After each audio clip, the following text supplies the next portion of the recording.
This is Good Morning San Diego. State officials have told San Pasqual Academy that they must close on October 1st. So we continue the discussion this morning about San Pasqual Academy with adjunct professor and former San Diego County Board of Education member, Mr. Mark Powell. Good morning to you, Mark. Nice to have you on. I know you recently wrote an op-ed in the paper once you found out about what was going on with San Pasqual Academy. And like Simone told us yesterday, they were pretty surprised. I mean, they found out through the paper. I'm really glad that KUSI is bringing this to light. You know, you have to think about what you just showed on TV. People are trying to get schools open. At the same time we're trying to get schools open, our legislatures are trying to shut schools down. And just make no mistake about it, the San Pasqual Academy is a school. They have a football field that was built by the Chargers when they were here. They have a softball field that was built by the Padres. They participate in sports, but it's more than a school. It's a home. This is where kids live. And throwing them out of their home in the middle of a global pandemic is heartless. Mark, let me ask you this, because here's what we know, that according to the state, part of the reason why San Pasqual Academy will close is due to low enrollment and also a change in state law, which apparently no longer allows licensing to congregate care settings. What do you make of that? I mean, and what are your thoughts about this? The low enrollment is because they're not assigning kids to this academy anymore. When a kid goes to in front of the judge and they say, where would you like to go? They can give them some options. The judges now are putting them into foster homes instead of putting them into this facility. And just remember, if you're with a family of 3 or 4 or 5 kids and something happens to the parents, they typically separate these kids.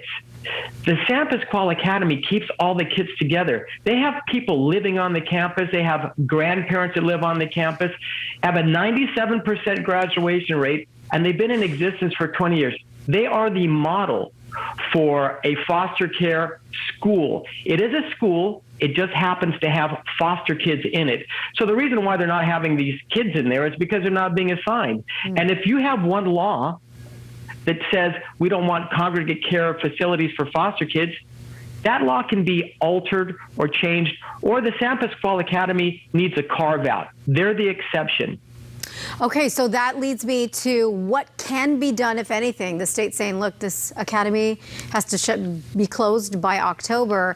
Are you saying that at this point, an exception can be made, a change can be made via our state lawmakers, legislators?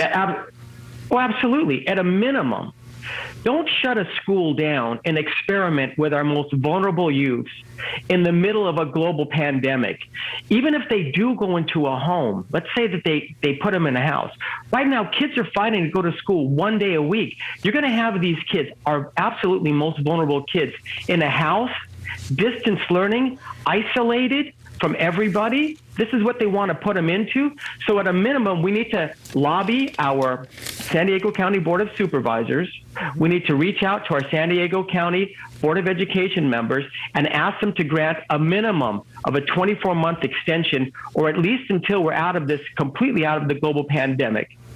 Okay, so those are some solutions or some ways to try and prevent this. The way I understand that all this happens is, you know, the state is notifying the county child welfare director. The director apparently notified the San Diego County Office of Education, which got notice that the academy was going to close. So in order to get these things rolling, I know Simone yesterday, this former student who is thriving, Mark, she is thriving, had San Pasqual Academy not been there yesterday for her, who knows where she would be today. That's what she expressed to us yesterday. At this point, she's talked about a petition that they have going on. We're doing our part to put that information on the website for those who are wanting to keep the academy open to some way get involved.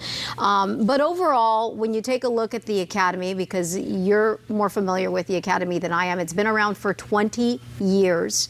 Yes. And with a 97% rate of graduation, successful students who have graduated. I mean, you close this academy down. What other options are left for these kids? Because the truth of the matter is, not every child is going to find a foster home. That's just a reality. Liz, you are so correct on this. This is really the truth of the matter. The number one people that are at risk for homelessness are kids that term out of foster care, because once they leave foster care, they're on their own. They're 18, they're on their own. They have a high risk of mental health issues, drug addiction, and homelessness. Every politician I hear day after day is saying, we're going to fight homelessness, we're going to fight homelessness. So let's just close the one institution that helps prevent homelessness. It makes no sense at all. Keep the San Pasqual Academy open. Reach out to your legislators. Get a carve out for San Pasqual Academy. It has to be recategorized. It is not a foster home. It is a school. It's an academy that just happens to hold foster children in it, and we need to keep it. All right. Well, Mark Powell, we appreciate you kind of going through some of the material and laying out what some of the options are. We'll do our part to ask questions of the County Board of Supervisors as well as the County Office of Education, because it sounds like both of those need to work together to hopefully get the state to recategorize San Pasqual Academy. Can I add one more thing here that we need to do? We need to get our 5 members on the County Board of Education, the 5 members on the supervisors, to vote if they are in favor of granting an extension. Just reach out to them. You can find them on the website and say, would you vote to extend the San Pasqual Academy so it doesn't shut down in October, and get that on the agenda right away. We don't want to wait till, 3 or 4 months from now. Let's just get that up and see where they all stand on this issue. All right. We will make a notation of that. Thank you so much, Mark. We appreciate your time this morning. Thank you.